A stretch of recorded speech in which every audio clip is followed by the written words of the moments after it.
In the end, there will be no one left.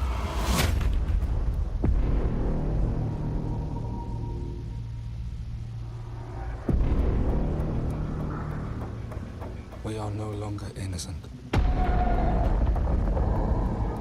We are lost from this world. From home. We no longer believe in such things. We only believe in war.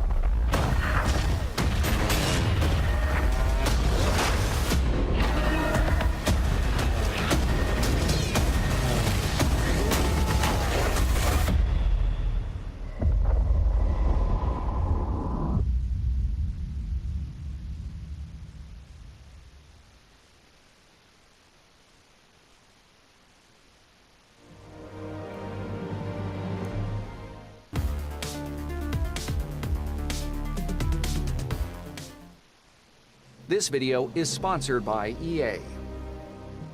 Hey everyone, it's Flakfire. Battlefield 1's Turning Tides North Sea expansion brings the daring Zeebrugge raid to life, pitting the new Royal Marines faction against weathered German defenders. Here's a quick guide to the new map. On Conquest Assault, the German defenders start in possession of all the objectives, while the British faction seeks to control all spawn points and eliminate the remaining enemies.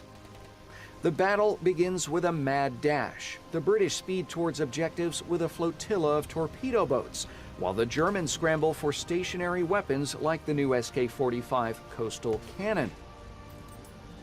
Teams also duel for control of the air and sea, with both sides fielding the new C-class airship and destroyer. Zeebrugge features frenetic infantry combat along the Mole, echoing the narrow lanes of Operation Locker from Battlefield 4. Fighting on the deck of HMS Vindictive and in the submarine pen is up close and personal, while combat between the Lumberyard and Lübeck Battery stretches to longer ranges. Choose the right weapon to fit the combat situation.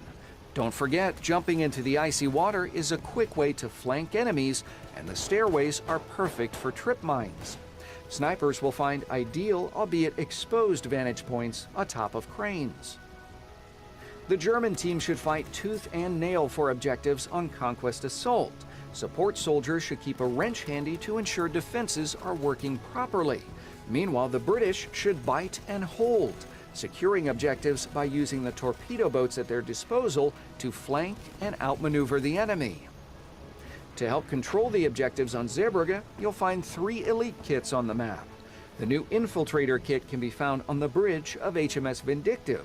A Flame Trooper kit is located in the blockhouse east of the submarine pen, and the Tank Hunter can be found southwest of the Lübeck Battery. The Tank Hunter shines on this map, capable of damaging enemy vehicles at long range. The Mole on Zeebrugge is more than just a location for firefights. It drives a wedge between the two sides. German vehicles spawn inside the Mole, making it easier to control harbor-side objectives like the munitions dock. Similarly, British forces have a clear line of sight to HMS Vindictive, making it the ideal starting point for an assault. During naval battles, employ the Mole as cover when maneuvering against enemy destroyers and torpedo boats. Airplanes can also use the Mole to break the line of sight and avoid anti-aircraft fire. The new C-class airship can provide valuable artillery support down onto the Mole, but is a large target and extremely susceptible to explosive rockets. Zeebrugge ships out with the second half of the new Turning Tides DLC and is included with the Battlefield 1 Premium Pass. The expansion also adds 3 other maps, 6 new weapons, a new elite class, and more. For more Battlefield 1 news and videos, visit youtube.com/FlakFireGaming. Thanks for watching.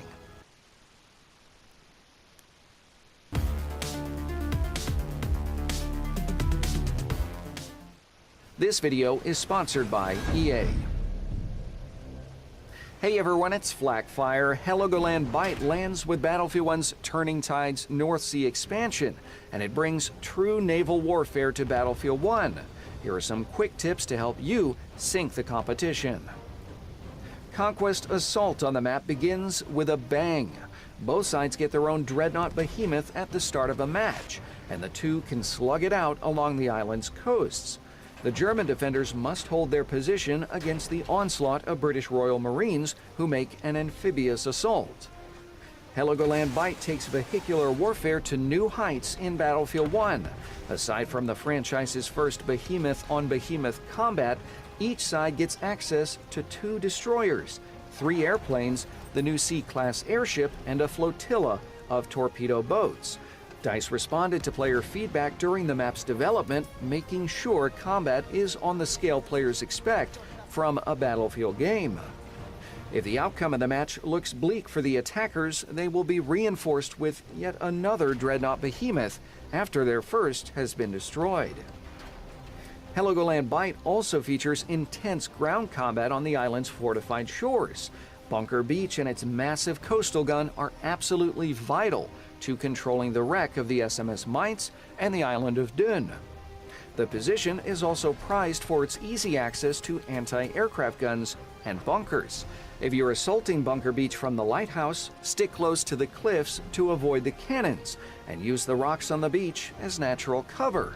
Snipers will find a commanding but exposed position on board what remains of the SMS Mainz.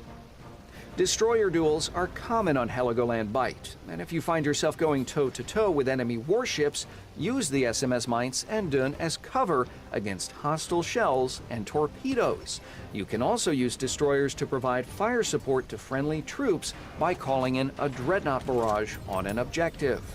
Bold players can even flank around the far side of the island, securing control of U-118 while surprising enemy forces. An important note to remember, torpedo boats are tied to objectives, so the more objectives you control, the more vehicles your team has at their disposal. So if you want to win, PTFO. There are 2 elite kits on Heligoland Bight. You can find the new Infiltrator Elite on the ground floor of the lighthouse, while the Tank Hunter kit is west of the bunkers on Dun. Like on the Zeebrugge map, the Tank Hunter has a target-rich environment and can swing the battle's momentum if used effectively. Heligoland Bight arrives with the second half of the new Turning Tides DLC and is included with the Battlefield 1 Premium Pass. The expansion also adds 3 other maps, 6 new weapons, 2 new vehicles, and more. For more Battlefield 1 news and videos, visit youtube.com/FlakFireGaming. As always, thanks for watching.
We have taken objective butter.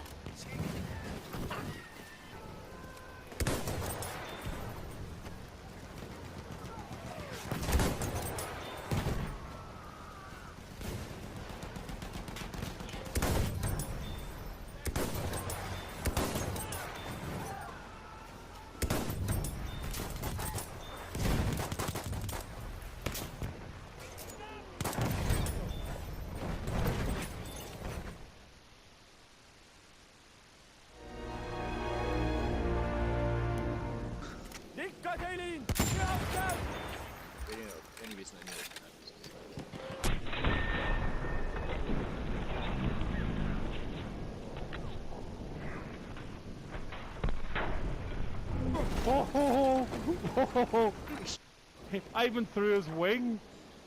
Oh my goodness. Jesus.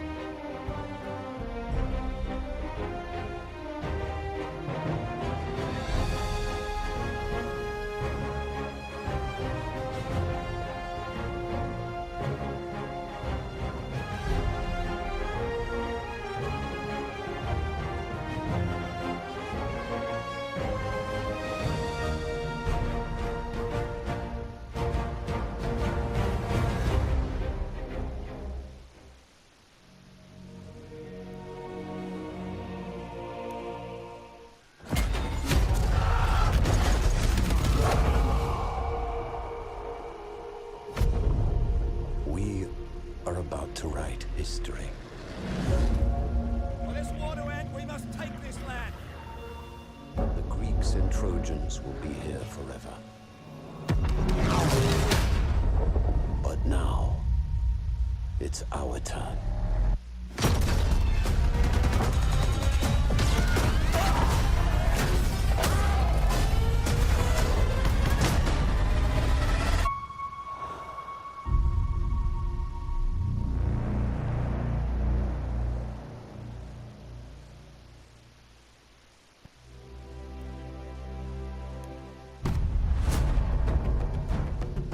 Drive them back!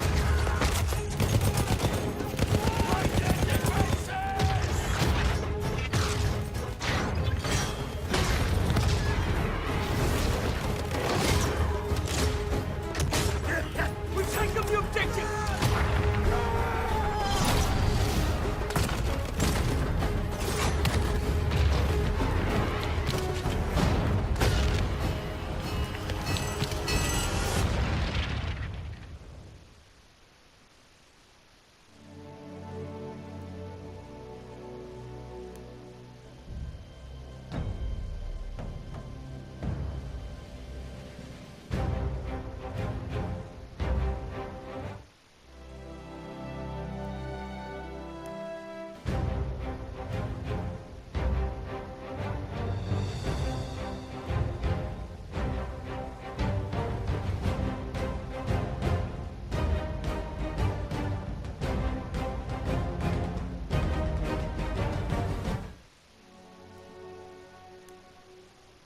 Battlefield 1's November update has just landed, and it comes with probably one of my most anticipated features for quite a while.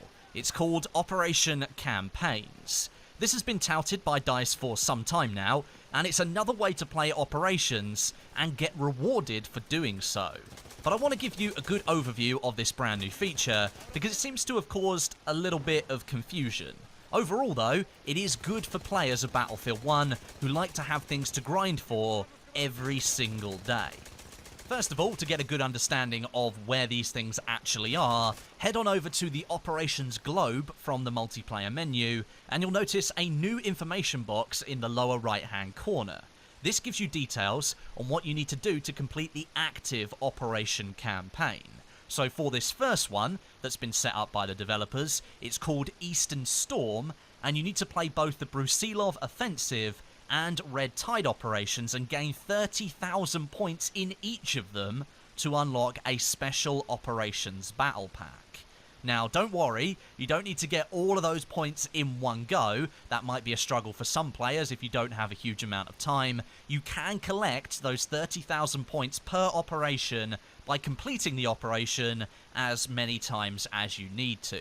And as a pointer, your end of match bonus, that counts towards the 30,000 point limit, so if you have a blindingly good game, you might actually get all the points you need in one go. But as sometimes if you lose an operation, you may still get a match bonus that might help push you towards those 30,000 points. You'll also notice a counter underneath this new information box that will count how many times you've completed the overall campaign. You're able to complete it as many times as you possibly can before the time runs out, and you'll be continuously rewarded with battle packs for completing the campaign. But after the second battle